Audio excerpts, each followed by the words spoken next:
All of you lucky native English speakers will notice that now we'll have some non-native English speakers up here, including me. So please make sure when you ask questions that we can understand, so don't speak too quickly. Otherwise the chairperson won't understand. Anyway, it's a pleasure to introduce the first speaker. He doesn't need too much of an introduction because you met him already. But Jan is also, I don't know if it was mentioned that he's Professor Emeritus from the Copenhagen University in Denmark. And Jan is also my previous PhD supervisor and supervisor in a lot of other projects. Colleague and very good friend. So please welcome Jan.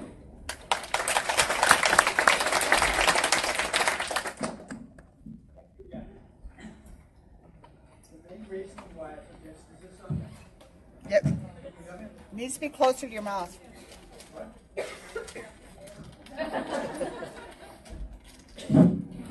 The main reason why I suggested to the organizers to give a talk on body language is when we go around and do our daily chores with the horses, we often just think about many other things, such as all the bills you have to pay as a horse owner, or giving a talk, or whatever. And you forget to pay attention to the messages you send to your horse by your body language. You also forget to pay attention to the messages that the horse sends to you. So I think we need to have more emphasis on the importance of body language. Especially when those of us who train young, inexperienced riders, we need to be aware of the importance of body language so that we can teach that to our students.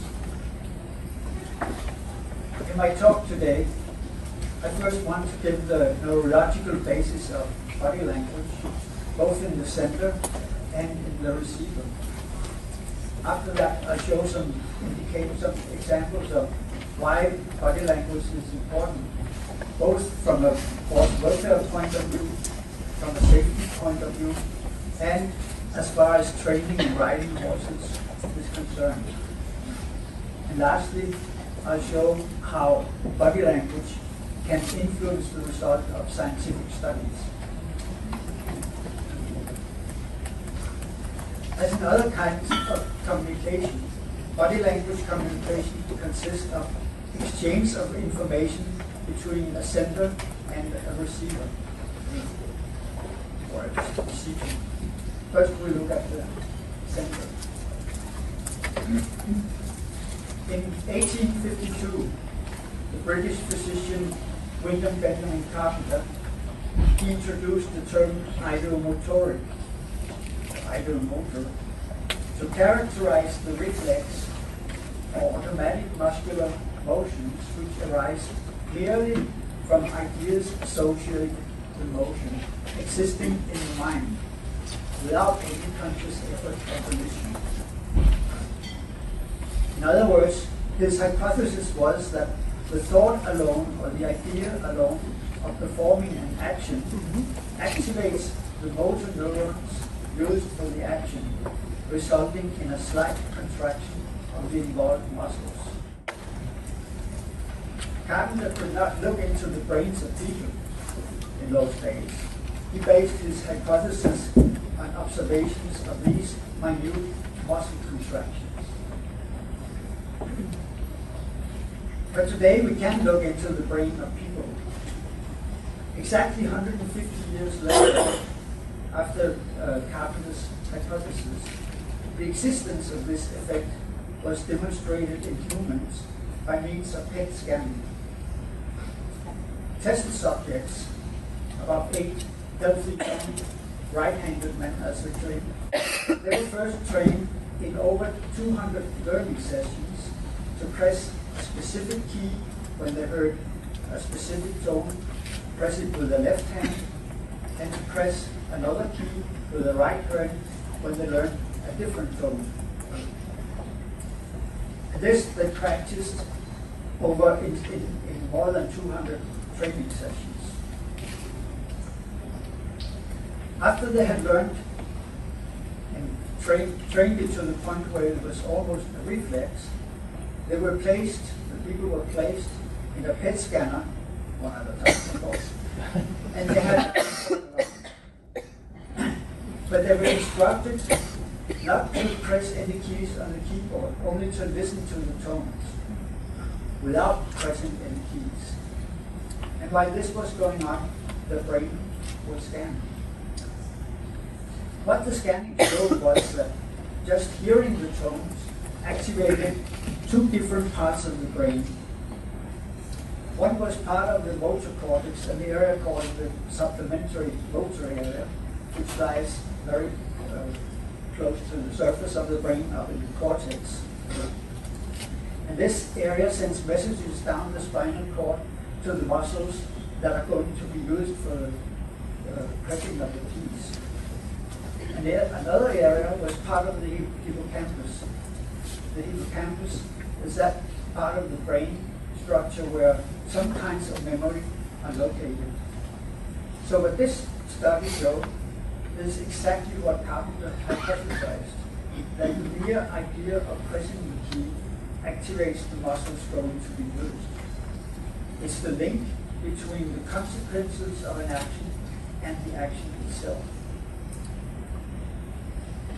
Carpenter's interest in this phenomenon, or this link, that was an attempt to explain various spiritual phenomena, such as pendling or dowsing, that is looking for water with a willow stick. Today's interest is to improve our understanding of how we learn various movements and how automatization of the actions occur. And that can be quite simple actions such as riding a bike, or considerably more complex ones such as playing the piano. Although the ideomotoric effect has not been demonstrated in animals, it is such a basic action that the phenomenon undoubtedly is universal in all nervous systems.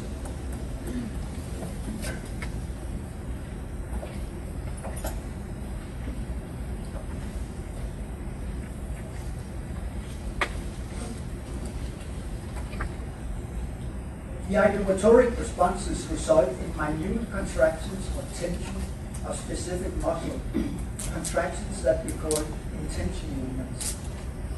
For instance, an example, slightly before the bird takes off in flight, it is possible to observe tension in its wing muscles.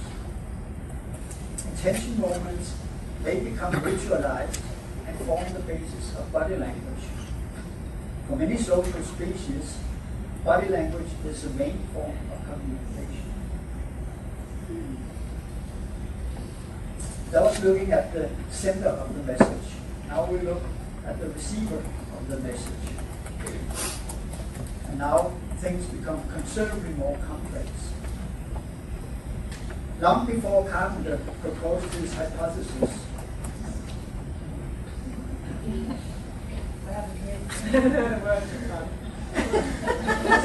I was doing your math a little bit. Okay. sorry, just so we can be. Okay, thanks for telling me. Long before Carpenter proposed his hypothesis, people had been aware of the placebo effect. A placebo is a simulated ineffectual treatment for a disease intended to deceive the recipient. Although the idea of the placebos is at least 2,000 years old, the interest in the phenomenon is bigger today than ever before.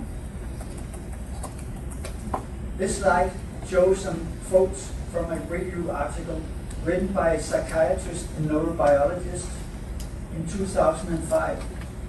The 118 articles that are reviewed in the paper, 2/3 of these are published after the turn of the century, which shows how intense the research in this area is. What has been found so far is that there are neurological links between a subjective thought and not only the immune system, which explains its effect on the healing process. Numerous other physiological processes may be affected, including processes that are powerful modulators of, for instance, perceptual, motor, or internal homeostatic processes. So when Galen of Pergamon, almost 2,000 years ago, observes that a patient who has confidence in his doctor is more likely to get healthy, we are gradually unraveling why this is so. As far as body language is concerned, it means that receiving a message that leads to a certain expectation modulates the response of the recipient.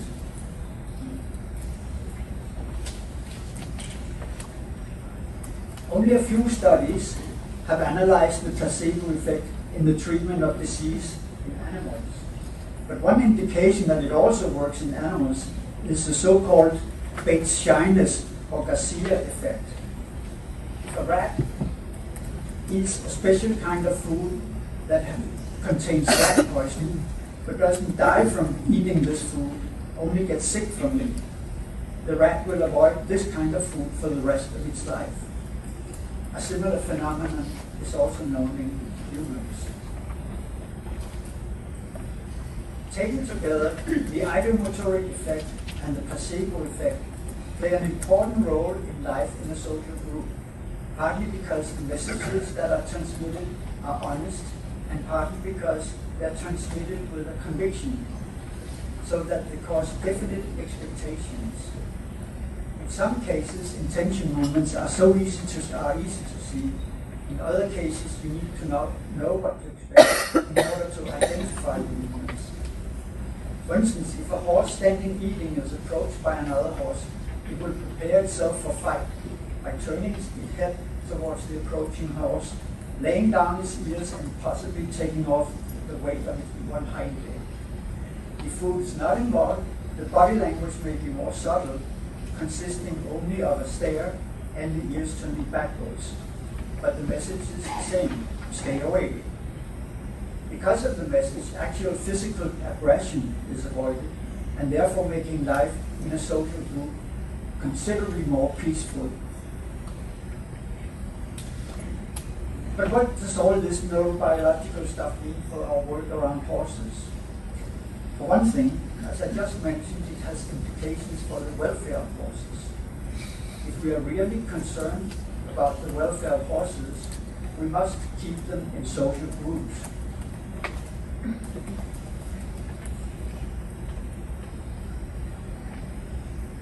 But in order for this to work, the horses must be properly socialized. During their ontogeny or behavioral development, they must learn the meaning of body language through interaction with their conspecifics. This film shows two young comic horses play fighting. They're going through the same movements that adult fighting horses do, but even though they bite after each other and kick after each other, it's extremely rare that they hurt each other. And part of the reason they don't get hurt is that they learn to know the very first signs, the intention movements, before a kick comes.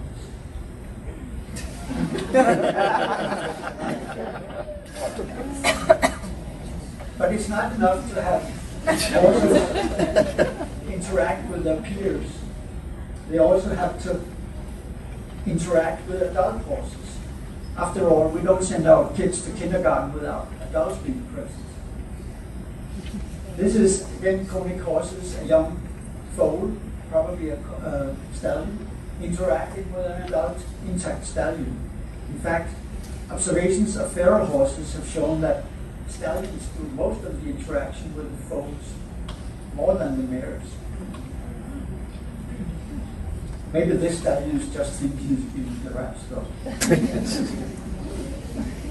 We don't know what kind of, what the foal learns in doing this, but there's no doubt that there's some kind of learning going on.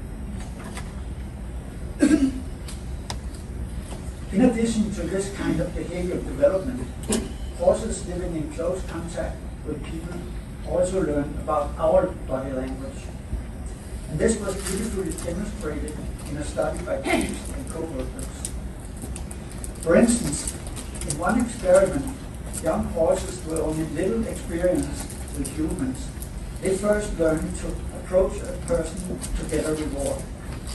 And after they have learned that people make a treat, they were led into a test arena and brought to the point R on the screen, in the middle of the upper part of the figure. And here they were presented with two people standing about 5 meters away from them at points E. One of the persons was paying attention to the horse by facing the horse and having eye contact with it. The other person was being inattentive. In some tests, it meant that she turned her back to the horse. In others, that she faced the horse but turned her head to the side. Or, in the third kind of test, she faced the horse and kept her head straight, but she closed her eyes. And thereafter, after the horse had observed these people for a short period of time, it was released and it was recorded which person that the horse approached. The results were compared to those of a similar experiment done with adult horses that had been around people a lot. And they showed that the young horses were able to use the experimenter's body orientation as a cue. You can see the first two columns, they are similar. But in contrast to adult horses, the young ones were unable to use head orientation or eye direction as a cue to which person to approach. These experiments clearly demonstrate that the understanding of our body language is something horses must learn from experience. The exchange of information is important for several other reasons. As far as safety is concerned, it's a good idea to keep an eye on your horse when you're close to it. For example, you lead your horse home from pasture, away from its social group. Halfway home, he turns away from you and runs off, runs back to its group. If you're lucky, the horse gets away from you. If you're unlucky, maybe because you have wrapped the rope around your hand or something, you may end up being dragged behind the horse. Before the horse turns away from you, however, it will start its reaction by turning its nose. A fraction of a second later, it will turn its head and then its neck. And once it has turned its shoulder, there's no way you can stop the horse. If, however, you pay attention to the horse and turn its head back towards you, as soon as you notice its intention, you'll be able to stop its attempt and keep it from running away. In these modern times, when everybody has a cell phone, it's common to see riders pay more attention to their phone than to their horse. And that's not good. It's good to bring a cell phone while you are riding, but you should use it only when it's necessary.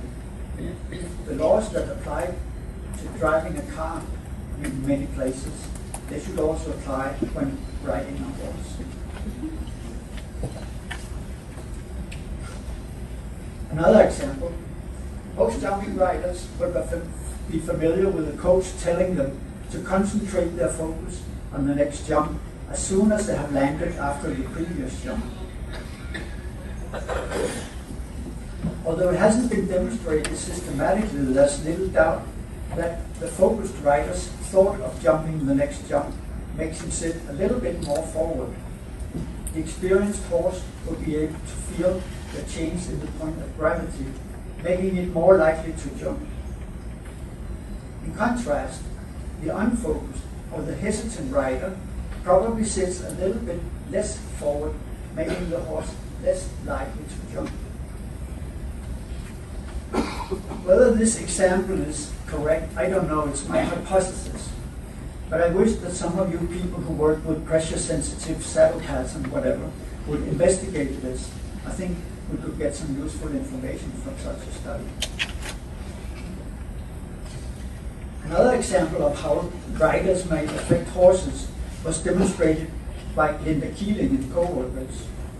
They equipped both riders and horses with heart rate monitors and asked each person either to lead or to ride down a 30-meter stretch past a person standing by X.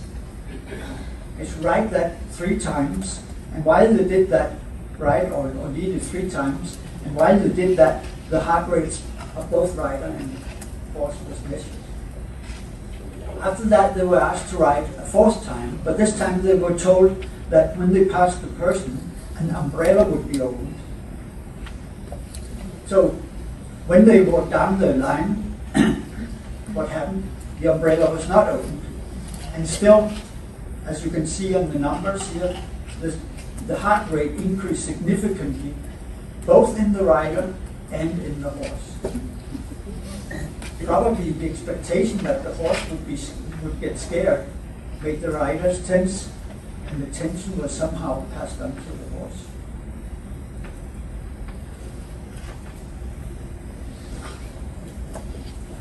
Research on preferences or cognitive abilities in horses often use choice experiments combined with operant conditioning. Recent studies have thus demonstrated that horses prefer bigger quantities of food than smaller quantities, that they have prospective memory, and that they can communicate with people using symbols.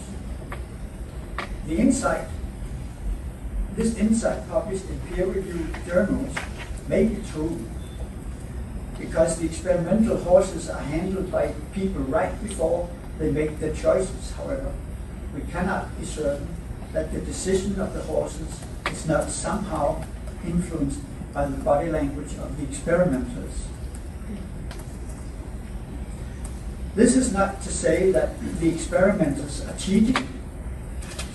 Since the neural processes happen without any conscious effort or volition, to use Carpenter's phrase, the influence may be there no matter how neutral the handlers try to be. As a consequence, choice experiments should be done only without any direct influence.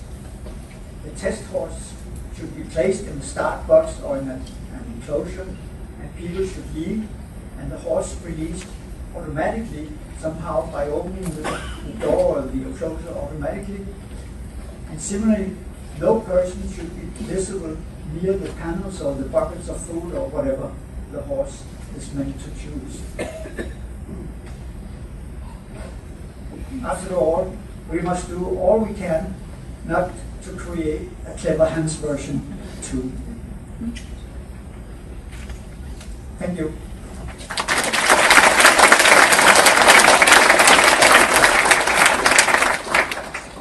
Thank you very much for this interesting presentation. Always have a nice view on things. Do we have some questions for Jan?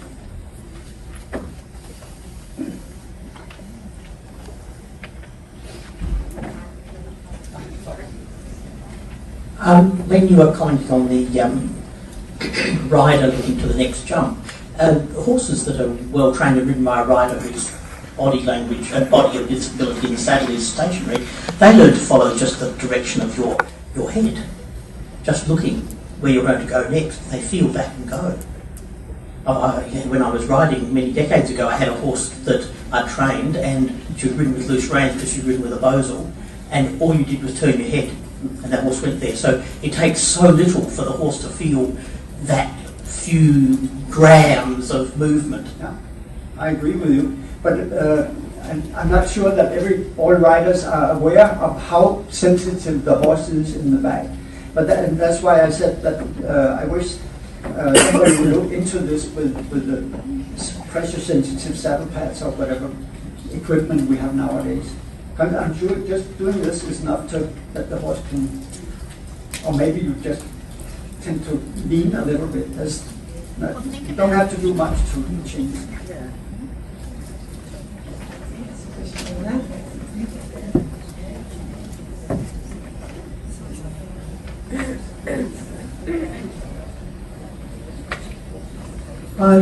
Recently I saw footage of a horse that was next to a paddock, or another horse in a yard, and it actually was interacting with that horse.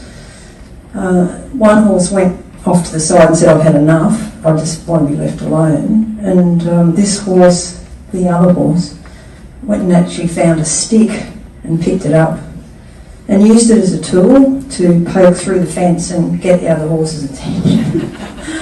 So I know ravens and crows and chimps use tools. Have you had an experience with horses using tools in their play or interaction with other horses? Just wondering if that was a one-off, or maybe others have heard of something similar. I know, like dogs use tools to play with each other, but I've never heard about horses. So could you get that horse to repeat it and film it, and so the other can enjoy it? I don't know if anybody has similar experience. I've never seen it. Okay, how many have seen something like that? Okay, it's a common thing. So what's that saying about horses in regard to their ability to use tools? Because obviously that defines humans to a point. Standing upright, having an opposable thumb, and the ability to use tools, especially mobile phones. So yeah, where would horses stand in the scheme of things? Does that, because there was a show of hands, does that mean they're possibly more, and obviously it would probably depend on the horse's personality type, possibly, they're probably more open to doing something like that, but does that maybe change our perspective a little more if people were unaware that they actually have that ability, or at least some members of the species do have that ability? I wish you had asked about tool use in elephants, because I think I know more about elephants in that regard than horses. But is that, Jan, is that something you are going to study next? I think the definition of tool use, because obviously they can use tools for playing, etc. The usual definition for tool use is that you use a tool to achieve something that you wouldn't otherwise achieve. So that example you gave first could possibly, if that's a behavior that a horse would show often, or it could just be individual learning as well, that it happened to have that. It happened to get a reward, which was the attention of the other horse, and they would repeat that behavior again. Tool use is usually defined a bit different from that. For instance, in the crows, where they use it like a stick to pull something out to get food. But it would be an interesting area to study further. I think there's a question down here, or a comment.